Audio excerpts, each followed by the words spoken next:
So we're at the workshop of Dennis Fuge of Fuges Wildwoods over in Pennsylvania. And Dennis is going to show us how to make a little ring holder. Go ahead, Dennis. Give us a little detail. Okay, so for Bob's Wood Shop, we're going to show you how to make one of these little heart-shaped jewelry holders.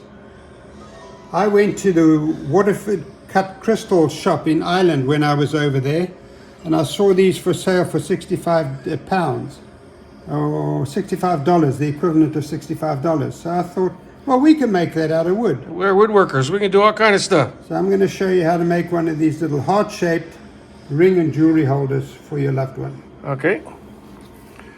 The secret is to get a piece of wood that's about 4 inches long and about 3 inches in diameter. I think we'll probably use this piece. I think it's a piece of apple today, and we'll chuck it up. So let's move to the lathe. So the secret is just to get your piece of wood. This is a piece of apple we are working with today, to about 3 inches in diameter. And I'll show you there, that's lovely, 3 inches in diameter. Okay, and we can stop. Okay. Secret to a heart is to get that heart-shaped dimple in the top of the heart. And I normally try and make mine about 1/4 inch deep. And I do it first while there's still a lot of wood. Otherwise the wood can start to chatter a little bit. You just get a smooth surface there. And you go in and get that nice heart shape. Apple smells delicious. And the smoother you can make your cut, the bevel rubbing cut, the less sanding you have on this dimple, because that's the tough thing to sand out. And make it a little bit deeper. So the stem's a separate part? The what? The stem is a separate part? Of the heart? There's no stem on the heart. Oh, you mean the finger for the jewelry? For the jewelry, yeah. Yeah, we'll show you. This is quite a complicated project. So it's a two-piece. But it's an offset turning. And we'll show you how to do that, Bob. Just for your audience, your Bob's Wood Shop, we'll show you how to do this. But you've got to do a nice bevel rubbing cut to get this piece nice and smooth. Then it's just a case of shaping the rest to a heart shape. And I'll show you, I have a little 3-inch template that I use to make sure I get my heart shape really nice. And this, one of the other secrets is to make a fat heart. You don't want a skinny little heart. So you can see this is a fairly fat heart. This is half the heart. So that's going to be my template that we're going to use for getting the heart nice and fat and round. Okay. Marking out the extent of my heart, 3 inches down there as well. So now I know where my heart's going to end.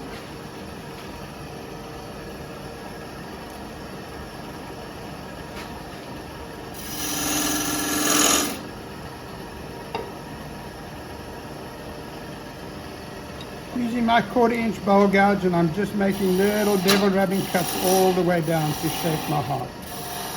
And that's where the end of the heart's going to be.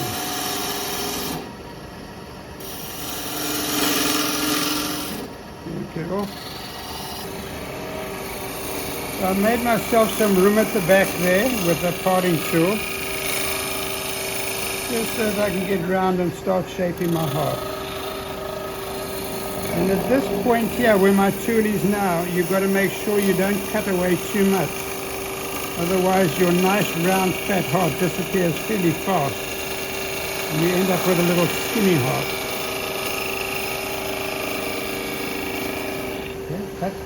Here you can see our little template, and we're almost right. We got a little bit more meat to take out there, and then we'll have a beautiful heart-shaped, fat heart-shaped template. Okay. So there's a little bit more wood to remove there. Yep. So let's do that. Okay. So we're sneaking up on it. So almost there you can say, Bob, we're almost there, right? Almost there. So now I would normally move to a sandpaper and sand it nice and smooth, and then do the final cut off. Imagine we've finished the heart and we've cut it off and we now have this heart, right? It's just an example of a heart. Yeah. To the right shape, but we haven't wasted a whole lot of time sanding. Okay. So now the secret is to head for the bandsaw. So now the secret is to take a slice off with the bandsaw. I'm just going to show you the type of slice you need to make. It's just a fairly small slice, but because the heart has got a flat, I feel it's fairly safe to take a cut with the bandsaw, right? And I've been doing that for years. But if you're worried about taking a small slice off the bottom of the heart, then you can always hot melt it or use hot melt to get it onto the piece of wood. And you can just guide it.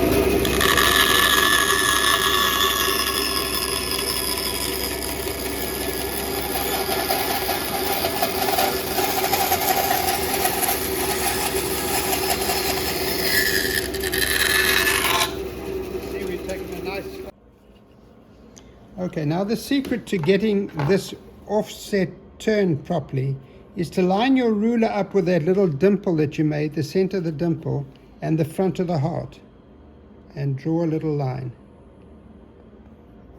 So there you can see I draw a little line right there. That gives me the center in that direction. Then it's important to measure how deep your dimple is. And this one is at least 3/8 of an inch, right? So I know that I have to come in at least half an inch. So I come in half an inch and make a little line. Because what we're trying to do now is to turn a little bowl on the other side of this heart that's kind of equidistant, at least on either sides and the back and the front. So you've got to remember you've got that half-inch penetration there. Then the secret is to take a set of dividers that have got a little pencil line on them and start measuring. I'm just going to open this one up a little bit more.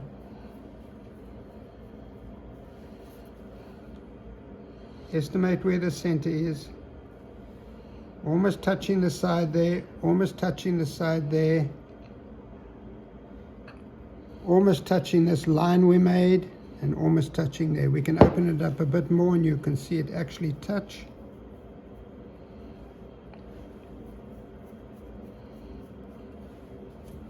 So you get what you think is the center, almost touching. You can actually scribe a little line. Okay, then you get yourself a little bit of a waste block, and I'm just going to trim this one up here a little bit.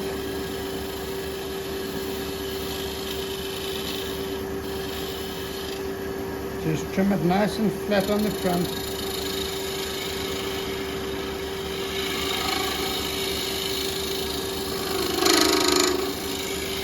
This is going to be the little glue block that we use to glue our heart onto. Okay, now the secret is just to use some hot melt glue or some cyanoacrylate glue, super glue, to glue that block in the lines.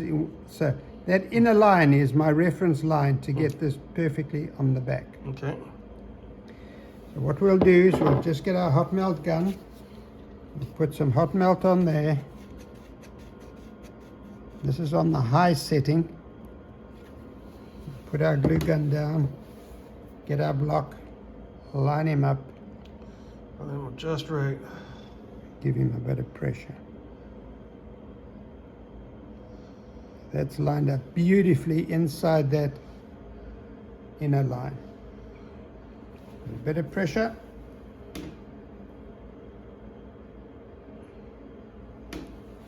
Then we'll get our hot melt glue and we'll just give it a good beat all around the outside so that that wood goes nowhere.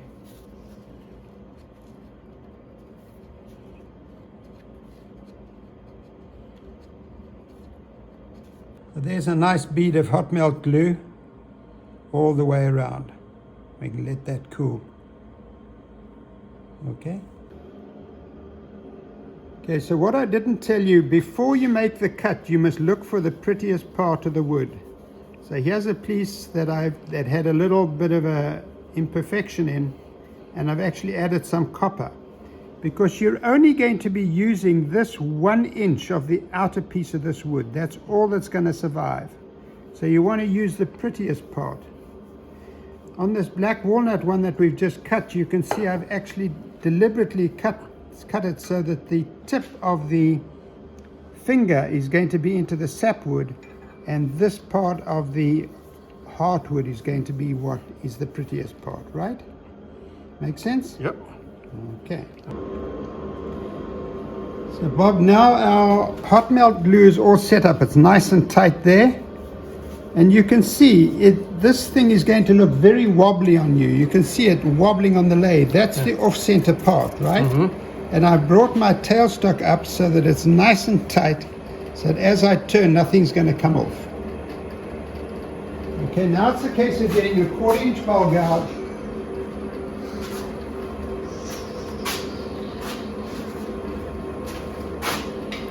Okay, getting a 1/4 inch bowl gouge, getting your lathe speed up. Then it's a case of making little bevel rubbing cuts going in.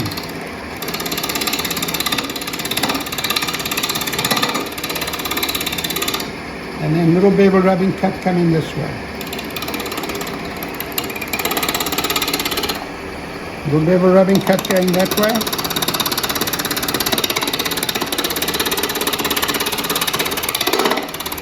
Little bevel rubbing cut coming this way. So we're sort of pushing the finger into the wood by doing this. And on this side we're cutting the edge of the heart. If you're not sure where the edge of the wood is, you can always bounce your bevel out. Bounce, bounce, bounce, bounce, bounce. When you come off the end of the wood, you know you're there. You move in an 1/8 inch and you do another cut. Now obviously the faster the lathe speed is, the smoother the cut's going to be.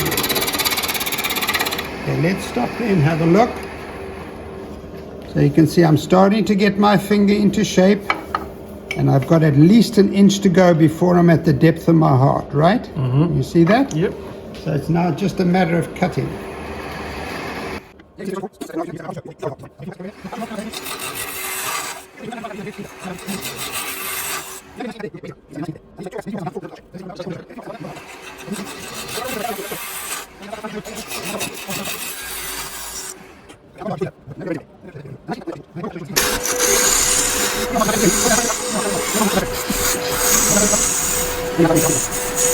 It's well defined.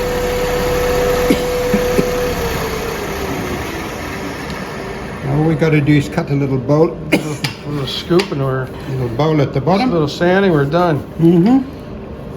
It's like Michelangelo. He's had a big block of marble and he cut everything out that wasn't a horse.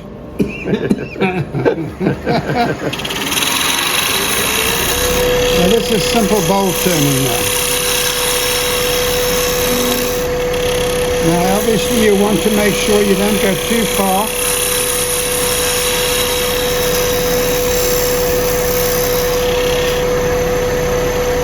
So that your wall is still defined. So you want to leave enough wood. So we got about another 1/4 inch to go, but we're nicely centered, you can see. You sure did, yeah. Right in the middle of that You piece. nailed that. And we've got about, we'll take a cut there and have a look.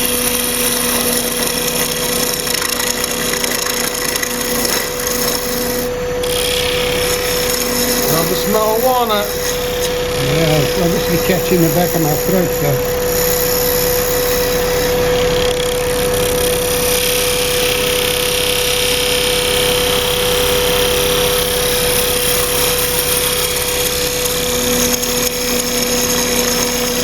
A little bowl that will hold the chains or the watch. These are ideal for bathroom conditions where your wife's just taking her one ring off and her watch and maybe one chain. So this is ideal for, as I say, bathroom settings or where there's just 1 or 2 little items. If you want a big item, then you do that Christmas tree that I think I showed you at the last Yep, I remember that. session. Yep. So there's your little bowl, your finger. Now it's a matter of just sanding. So now I've taken the tailstock away, and I'm just going to do this tip. And I'm doing it with a 120 grit sandpaper just to get rid of that little hole that's in the top there. There we are, the little dimple from the tailstock is gone. You want to keep your pad very, very flat. If you tilt your sandpaper, you'll round over all the edges of your heart and it won't look very attractive at all. So now the secret is to just part this off gently. You can see I'm just getting most of the hot melt glue off. Just with a bit of a parting tool. And once you get down to the wood, you can probably just pry it off with your hand. So just get rid of most of the hot melt glue and then just, it should just come popping off. Just pops right off. Pops right off. There it is, pops right off. Then it's a case of just getting rid of all the hot melt glue. Yep. Okay. And then I'll show you, I've got some flat sanding wheels. Okay, so then it's just a matter, I've got a 120 grit sandpaper on here, the same Ariston sanding disc. I'm just taking off all the excess hot melt glue. So once I've got most of the hot melt glue off, I'll then put it on one of these MDF pads that I've made up with sandpaper on. I think this is a 240 grit. I'll just give it a gentle sand until it's nice and flat. You can see there it's nice and flat. I'll either sign it with my name if I'm going to make it a Fuges Wildwood item. And then I'll bring it across to the buffing wheel. I made up a set of buffing wheels here, Tripoli, White Diamond and Carnauba Wax. All set up on a separate lathe. And then you just got to buff. You've got to be careful that when you buff you don't give the thing a sharp corner, otherwise it'll pull it away from you. So it's strictly buffed, that's it. And Well, if you want to put 2 coats of Danish oil you can, but you can just buff it as well. This one is but this piece is strictly buffed. Just strictly Okay, so there's no finish on it other than the buffing. All right, that's good. it. So Tripoli wax, you know, if you're going to sign it, you would probably want to sign it first before you wax it. But you can see the big difference it makes. Yeah, that's the last 5% most people don't do, and it really makes a big difference. Oh, you can add 10%, maybe 20% on. If you've got a bowl that you were going to sell for $100 and you buffed it, you can sell it for at least 120, Yep. $130 just by giving it that final Yeah. shine.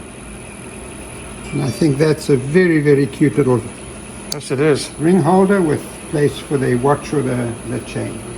Okay, thanks a lot, Dennis. That was a great demonstration. Really appreciate your time. Thanks, Bob. Thanks for coming.